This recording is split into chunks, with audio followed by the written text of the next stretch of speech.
I heard failure. And the word heard, I heard exactly what you said. I will tell you how I use the word failure, because I use the word failure to their leaders. You, sir, are the failure, not the men and women who are. Told the Secretary of War to his face, "You are the failure."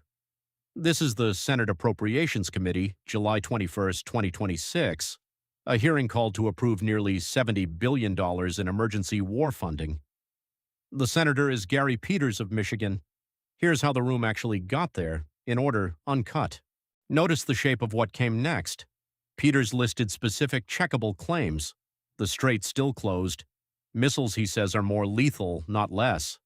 Hegseth's answer wasn't a rebuttal of those specifics. It was a moral charge. With Iran, I have repeatedly expressed concerns regarding the administration's lack of a winning strategy and repeated contradictions about the state of the war. It frankly doesn't help that you and your president continues to mislead the American people. You and the president have repeatedly said that the war, as we've heard over and over again, is almost over or already won. In fact, the president alone has said the war is almost over more than 30 times. On March 1st, the president said, we'll be done in 4 or 5 weeks. On March 9th, he said the war was very complete. On April 8th, he declared total and complete victory, 100%, no question about it. On the same day, you declared Operation Epic Fury was a historic and overwhelming victory on the battlefield, a capital V military victory by any measure.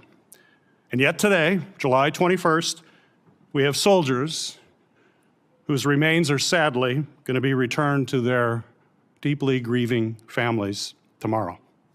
Clearly, the war is not over yet. After months of conflict, our strategy to win remains unclear.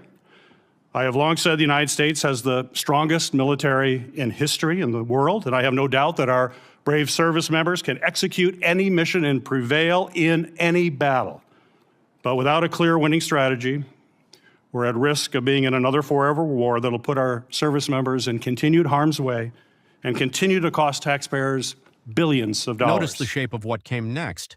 Peters listed specific checkable claims. The strait still closed. Missiles, he says, are more lethal, not less. Hegseth's answer wasn't a rebuttal of those specifics. It was a moral charge. Different than what we've seen in the past. So far, we have not seen a strategy that's been successful. You mentioned nuclear material is the primary goal of the war. It still exists. We haven't dealt with that issue yet. You talk about the destruction of missiles, and yet the missiles that we saw hit recent targets are actually somehow more lethal, more deadly, more maneuverable than what we have seen in the past. So they're obviously improving their munitions. The Strait of Hormuz is still closed, reminding everybody it was open before the war. Prices were lower for everybody until the war, and it still remains closed. And of course, tragically, people, service members, our war fighters, who we care deeply about, are still dying. So what's different? Mr. Hegseth, Secretary Hegseth. I think your characterization of this incredible effort as a failure is reckless. And I think it's irresponsible. And I think it smears the sacrifice of the troops that are out there making on behalf of the American people to ensure that Iran never gets a nuclear weapon. Shame on you and others who call this a quagmire and a failure, and then you want to turn around and say you support the warfighter. Either you do or you don't. Is the nuclear material still there? If you listen to my comments, you would have heard me say how amazing our warfighters are. I heard failure. And the word heard, I heard exactly what you said. I will tell you how I use the word failure, because I use the word failure to their leaders. You, sir, are the failure, not the men and women who are on that front line, not the men and women who hold up their honor with distinction. But if there's a lack of a winning strategy, they're in harm's way. Their leaders have failed them. And that's what's happening. We have political leadership. You don't have a strategy. You don't have a long-term plan to actually win this war. Win the war.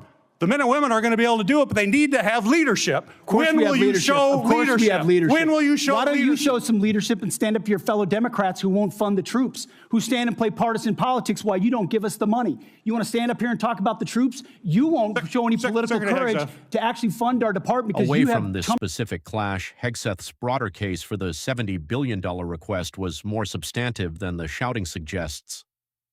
According to reporting from The Hill on this same hearing, he told the committee that the first casualty of continued underfunding would be training. In his words, there is training training right now and training in the future that would have to be curtailed if we do not get our budget needs met and met urgently.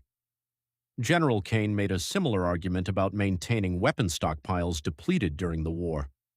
That's the substantive case neither Peters's questions nor Hegseth's counterattacks fully engaged with on camera.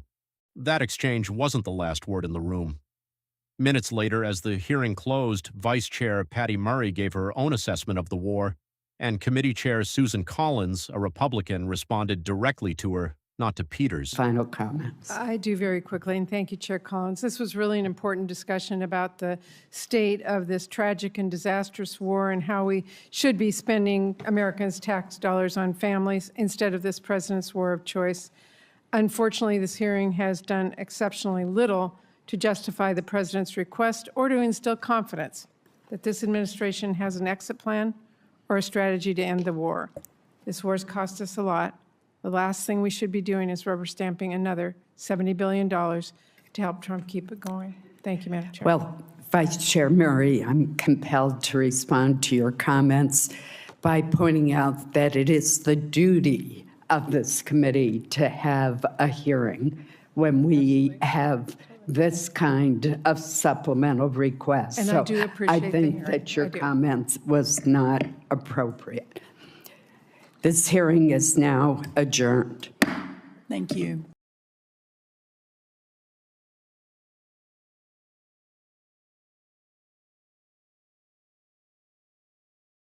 Abilities. Mr. Secretary, you stated we had, quote, achieved every single objective. Was that an accurate statement 4 months ago?